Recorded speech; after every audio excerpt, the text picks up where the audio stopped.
Donc eh bien salut à tous et bienvenue dans cette nouvelle vidéo consacrée à Hermione Granger.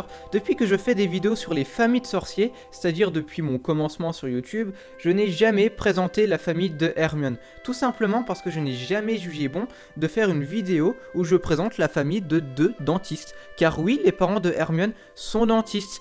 D'ailleurs, vous êtes-vous jamais demandé comment Hermione a reçu sa première lettre d'admission à Poudlard? Car oui, le rôle des sorciers est de ne jamais révéler l'existence de leur monde. Alors comment font-ils pour envoyer des lettres de Poudlard dans des familles 100% moldues comme celle d'Hermione Granger par exemple? Même elle ignorait l'existence du monde sorcier avant qu'elle reçoive sa lettre à Poudlard. Même avec les récents commentaires de Rowling sur ce sujet, nous nous retrouvons toujours avec beaucoup de questions sur l'ensemble du processus.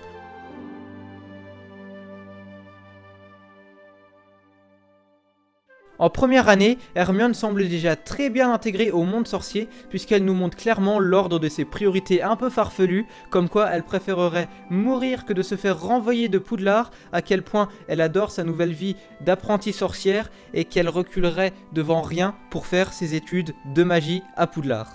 Dieu merci, Hermione fait attention en herbologie. Si elle ne l'avait pas fait, Ron n'aurait pas dépassé sa première année à Poudlard et Harry aurait peut-être même pas survécu à cette première année. Elle reste calme pendant que Ron panique dans les vignes du filet du diable. Elle est capable de se rappeler que cette plante déteste la lumière du soleil. Hermione nous apprend dans cette scène que rester calme dans des situations stressantes peut sauver des vies. En deuxième année d'études à Poudlard, elle découvre la signification du terme sang de bourbe et elle découvre du coup qu'il y a un terme péjoratif pour dénigrer les enfants de parents démoldus dans le monde sorcier. Malheureusement pour elle, cela va la suivre tout le long de sa scolarité jusqu'à Harry Potter et les reliques de la mort où elle se fait charcuter le bras par Bellatrix Lestrange, mais cela n'empêchera pas à Hermione d'être une très brillante sorcière. Plus tard dans l'année, c'est elle qui prendra les devants pour préparer la potion Polynectar, une potion qui n'est pas facile à préparer, qui est longue à préparer et qui n'est pas à la portée des deuxièmes années.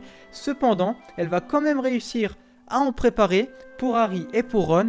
Par contre, pour elle, vous savez comment ça se passe. Dans la résolution de la quête de la Chambre des Secrets, on peut voir à quel point Hermione est un personnage important. Car même pétrifiée, c'est elle qui apporte le prochain indice à Harry et Ron pour découvrir le secret de la Chambre des Secrets du coup. Et on peut voir à quel point Harry et Ron sont désemparés sans Hermione, à quel point ils tournent en rond et à quel point ils ont besoin d'elle pour avancer dans leur aventure. En troisième année d'études à Poudlard, Hermione se sert du retourneur de temps donné par McGonagall pour suivre plusieurs cours en même temps. Et de plus, c'est également elle qui prend les devants sur Harry pour sauver plus d'un innocent à la fin du film. Hermione est sûrement le seul personnage dans Harry Potter qui donne un pain tout simplement à quelqu'un, en l'occurrence à Drago Malfoy. Alors dites-moi en commentaire s'il y a d'autres pains dans Harry Potter, mais j'en ai pas le souvenir. Il y a des claques, les claques c'est pour Voldemort, mais par contre les pains comme le fait Hermione, je crois pas qu'il y ait d'autres personnages. Chose que l'on voit que dans le livre maintenant, dommage car je pense que ça aurait très bien pu passer dans le film. Hermione découvre que Rita Skeeter utilise sa forme d'Animagus en forme de coléoptère pour espionner ses futures victimes, ses futures proies pour ses prochains articles.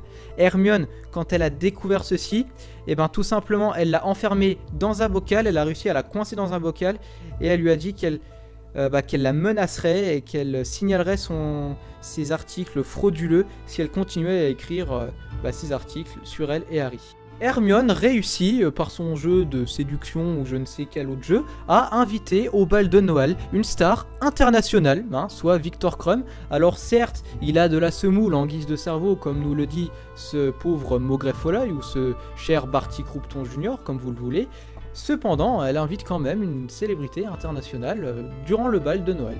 Vous ne le saviez peut-être pas, mais Hermione défend la cause des elfes de maison dans le monde magique, elle ne fait pas qu'en parler, elle fait aussi le pas, même si ses amis se moquent d'elle pour cela, car pour Ron et Harry, un elfe de maison c'est un elfe de maison, point barre. Hermione ne vacille pas dans sa conviction que les elfes de maison sont maltraités dans le monde sorcier et que ce n'est pas normal. La Société pour la promotion du bien-être des elfes est le premier effort d'Hermione pour la justice sociale dans le monde magique. Elle y met beaucoup d'énergie à œuvrer pour un avenir meilleur pour les créatures magiques. Harry a beau être le visage de l'armée de Dumbledore, la société secrète n'aurait jamais vu le jour sans Hermione. Elle organise la première réunion d'intérêt, fabrique les pièces d'or qui aident les membres à communiquer les uns avec les autres et assure que toute personne qui parle à la brigade des inquisitoriaux de l'armée de Dumbledore obtient son remboursement. Durant cette même année, Hermione explique à ses deux comparses comment fonctionne une femme et comment Cho peut ressentir tant d'émotions d'un coup et à quel point une femme peut ressentir plusieurs choses et qu'on n'a pas tous la capacité émotionnelle d'une petite cuillère, comme Ron par exemple. Dans Harry Potter et le prince de sang mêlé, Ron réussit à obtenir le poste de gardien dans l'équipe de Quidditch de Gryffondor face à son rival Cormac McLaggen, mais ceci est dû notamment grâce à Hermione Granger qui elle a lancé des sortilèges de confusion durant l'entraînement sur McLaggen. De 1, car elle souhaite également que Ron obtienne le rôle de gardien dans l'équipe de Quidditch de Gryffondor, et de 2 car McLaggen la dégoûtait. Encore une fois, Hermione a parfois du mal à communiquer ses sentiments envers Ron d'une manière totalement saine. Elle utilise la magie en invoquant des canaris pour évoquer son mépris envers Ron dans Harry Potter et le prince de sang mêlé. Même Harry admet que son sortilège est brillant. Une scène assez dure maintenant avant de partir à la chasse aux Horcruxes avec Harry et Ron. Hermione s'assure que ses parents soient protégés des mange-morts. Elle lance donc le sort Oubliette à ses parents afin d'oublier qu'elle existe. Bien sûr, cela a dû être dur émotionnellement pour Hermione et elle savait que c'était le seul moyen de protéger ses proches des mange-morts. Quand Harry visite la tombe de ses parents pour la première fois dans Harry Potter et les reliques de la mort, Hermione est là avec lui. Alors bien que ce moment puisse ne pas sembler extraordinaire dans le film, Hermione montre une véritable amitié et un véritable amour pour Harry à travers de simples gestes. Elle lui tient la main et invoque une couronne de fleurs pour Lily et James. Hermione nous montre que parfois, être là pour nos amis est vraiment important. Dans Harry Potter et les reliques de la mort, plus de chichi, plus de sentiments cachés pour le trio, notamment pour Hermione et Ron, car déjà de 1, on voit Ron qui quitte Harry et Hermione, il fait une crise tout simplement, car soi-disant c'est trop dur, mais ce qu'il ne sait pas c'est qu'il va se mettre encore plus en danger là où il va aller, près des rafleurs, etc.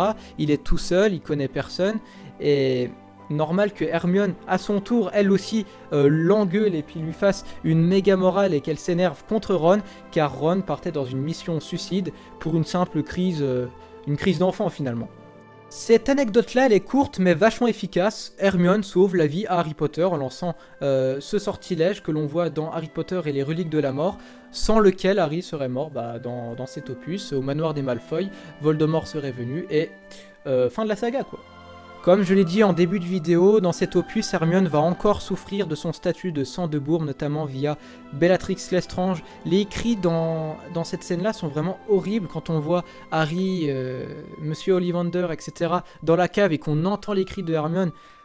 C'est vrai que ça fait froid dans le dos, surtout qu'on sait que c'est juste parce que c'est une moldue en fait. Bon, et que soi-disant elle est rentrée dans la chambre forte de Bellatrix, mais ça, on sait tous que c'est faux. Dernière anecdote, et cela confirme bien les sentiments de Hermione envers Ron, et ça prouve bien qu'ils avaient quelque chose l'un pour l'autre. Hermione est complètement renversée lorsque Ron se souvient que les elfes de maison n'ont personne pour les protéger pendant la bataille de Poudlard. Elle fait le premier pas quand ça compte vraiment, juste avant de mourir, presque dans une zone de guerre super effrayante avec des araignées, des détraqueurs, toutes créatures maléfiques. Et voilà, c'est la fin de cette vidéo sur Hermione Granger, j'espère qu'elle vous aura plu. Si c'est le cas, petit like, partage, abonnement, commentaire, petite cloche de notification. La famille Granger est une vidéo qu'on me demande de faire depuis de nombreuses années. Après, je n'ai jamais jugé bon de présenter une famille dont les parents sont moldus, mais je me suis quand même dit qu'Hermione avait le droit à sa vidéo. C'est quand même un personnage emblématique de la saga. J'espère que cette vidéo sur Hermione Granger vous a plu. Nous on se retrouve pour une prochaine vidéo. D'ici là, portez-vous bien. Ciao!